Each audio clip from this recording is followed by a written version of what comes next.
Durante todo este año, post pandemia, o casi post pandemia, porque todavía hay que estar siempre alerta con la posibilidad de rebrotes, la educación ha hablado de revolución. Ha habido eventos, ha habido seminarios, ha habido encuentros donde la palabra disrupción, revolución, cambio en la educación ha estado muy presente. Y les cuento esto porque creo que los maestros y los especialistas en educación se han dado cuenta que la educación tal como hoy la ofrecemos, la ofrecen los maestros y maestras, no va a cambiar la vida de los chicos, porque ya no es la misma educación que les enseñaron en su formación a los docentes. La educación hoy obliga a unos retos extraordinarios y la UNESCO nos está llamando a través del programa Horizontes a reimaginar juntos nuestro futuro, a reimaginar juntos la educación con un nuevo contrato social para la educación. Una palabra gruesa, una frase fuerte. Ángela Bravo es especialista en gestión e incidencia para el programa Horizontes de UNESCO en Perú y está con nosotros para contarnos de esta iniciativa. Ángela, ¿cómo le va? Qué gusto conversar con usted, bienvenida. Buenos días, Carlos, un gusto estar aquí en el programa. La verdad es que un feliz saludo para el Día del Periodista, para ti, para todos los que trabajan en este espacio y a todos los periodistas y colegas que nos están escuchando esta mañana. Ángela, muchísimas gracias. Un nuevo contrato social para la educación. Es casi como empezar de cero, Ángela.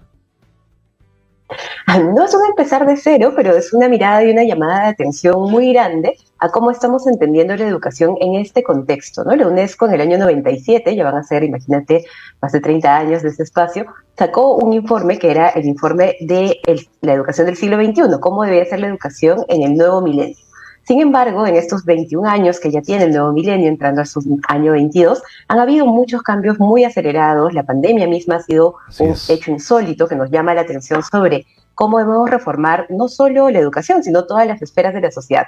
Pero también en este informe, Reimaginemos Juntos los Futuros de la Educación, vemos que es muy importante que pensemos esa refundación, esa mirada renomada de la educación como colectivos, como personas juntas. No es una reforma solo de los maestros, solo del ministerio, solo de las personas de las organizaciones sociales, es una reforma de todos y de todas. Así que nos llama la atención del contexto específico en el que estamos, post pandemia, un cambio muy acelerado en estos 21 años desde que lanzamos la educación para el siglo XXI, desde la UNESCO, pero también una mirada clave de la mirada de la gobernanza, ¿no? Los actores, cómo nos organizamos, cómo dialogamos para encontrar esos puntos en común que van a transformar hacia adelante nuestro servicio educativo. Ángela, ¿y por dónde comienza ese reimaginar juntos nuestro futuro? Desde el Estado y sus liderazgos, desde el espacio de sociedad civil, desde la propia reflexión docente, desde la exigencia de los padres de familia por una educación diferente. ¿Por dónde comienza? Sí, tenemos una mirada, en este caso, multiactor, ¿no? Una de las cosas que estamos observando de los fenómenos en el Perú, en otros países sobre las reformas educativas, es que tienen que tener una base social de aceptación. Hay muchas reformas que quizás se hicieron con una mirada un poco más jerárquica, más vertical, desde la mirada de la propia política y los instrumentos que tenemos desde la gestión pública para ello, pero que quizás no tenían la aceptación social de todos los actores y que hoy están en cuestionamiento o en momentos de reforma o de nueva generación de ideas. Entonces, este punto clave de tener gobernanza, de poder sentarnos juntos en la mesa para poder reimaginar juntos, es algo muy importante del informe que hemos lanzado.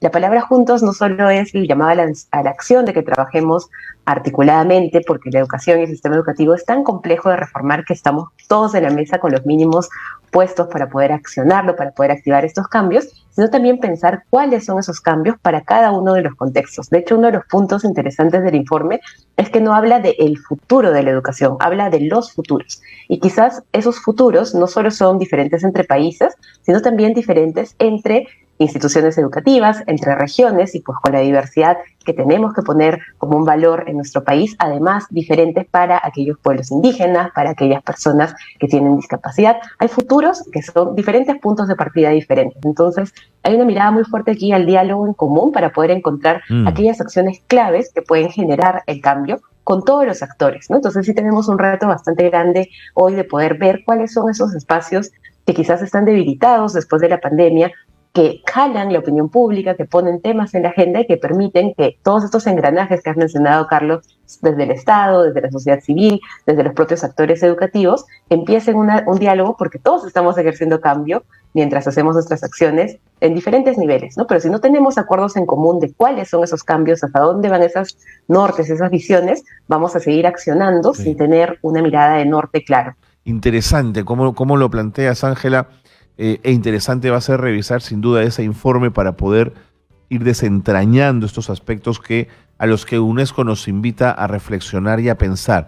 Sin embargo, no quiero dejar la posibilidad que en esta conversación no solo esté presente el qué, sino el cómo. Cuando hablamos de conversar y de dialogar entre múltiples actores, significa que alguien tiene que convocar a mesas de diálogo, alguien tiene que comerse el pleito de liderar el cambio, alguien tiene que decir, esto lo vamos a hacer en función a esto. Tiene que haber una lectura además de la realidad muy clara, ¿no es cierto? Y tengo la sensación que son tiempos de mucha confusión, Ángela, para poder pensar en eso. Sí, es cierto. De hecho, el informe que hemos presentado, el de Reimaginemos Juntos los Futuros de la Educación, ha tenido el reto de, durante la pandemia, juntar a más de 1 millón de voces de todo el mundo, expertos en educación de diferentes lugares, que han podido poner sus agendas y con ello construir este informe, que tiene 3 preguntas justo sobre el cómo que mencionas, Carlos, ¿no? ¿Qué debemos seguir haciendo? ¿Qué debemos dejar de hacer? ¿Y qué hacemos diferente? Son 3 preguntas que pueden sonar muy simples, muy básicas, digamos, en el sentido de lo que nos ponen en cuestionamiento, pero que son realmente gatilladores fuertes de ese diálogo más abierto, menos pautado con diferentes actores.